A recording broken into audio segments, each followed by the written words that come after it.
ইমাম সাহেব যদি 4 রাকাত বিশিষ্ট নামাজের মধ্যে হ্যাঁ 2 রাকাত পড়ার পর যে বৈঠকটা করে সেই বৈঠকে শুধু তাশাহুদ পড়ে, ঠিক না? হ্যাঁ উনি যদি তাশাহুদ পড়ার পর দুরূদ শরীফ অর্ধেক করে ফেলে, হুম হুম তাহলে ওনার মাসলাকে উনি কি জি করবেন? জি আমাদের সাথেই থাকবেন, আমাদের সাথেই থাকবেন। জি, সাধারণ নিয়ম হলো যদি 2 রাকাতের অতিরিক্ত সালাত হয়, যেমন মাগরিব 3 রাকাত, যোহর আসর এশা হলো 4 রাকাত, 4 রাকাত। তাহলে প্রথম যে বৈঠকটা 2 রাকাতের বৈঠক যেটা, জি। এটাতে শুধু তাশাহুদ পড়বে। শুধু তাশাহুদ। আর লাস্ট বৈঠকে তাশাহুদ, দুরুদ, মাসুরা। দোয়া মাসুরা পরে সালাম ফিরাবে। এটা হলো সাধারণ রুল।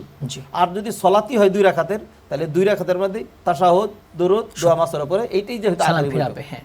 তা কোনো ব্যক্তি যদি 4 রাকাত অথবা 3 রাকাতের নামাজের মধ্যে 2 রাকাতের বৈঠকে তাশাহুদের পরে দুরুদ পড়ে ফেলে অর্ধেক, বেশি, 3-4 শব্দ, তাইলে কি? এইটাই হলো প্রশ্ন। জি জি এটা নিয়ে ওলামাদের মাঝখানে একতলাফ রয়েছে। শুধু হানাফি ওলামায়ে কেরামগণ বলেছেন যদি 3টা শব্দ পড়ে ফেলে, আল্লাহুম্মা সাল্লি আলা মুহাম্মদ, এইটুকুন যদি পড়ে ফেলে, তাহলে তাকে সাজদা সাহু দিতে হবে। সিজদা।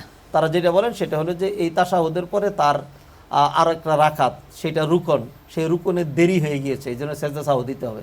অন্য সকল ওলামায়ে কেরামগণ ভুলে পড়ুক অথবা ইচ্ছায় পড়ুক, কেউ যদি অতিরিক্ত পড়ে তাহলে তোর সাজদা সাহু লাগবে না। লাগবে না। আমি যেটাকে প্রাধান্য দিচ্ছি সেটা হলো যে আল্লাহুম্মা সাল্লি আলা মুহাম্মদ ওয়া আলা আলি মুহাম্মদ, সালাতের বাহিরেরও কোনো কাজ না, খারাপ কোনো কাজও না, এবং ওলামাদের মতামত রয়েছে।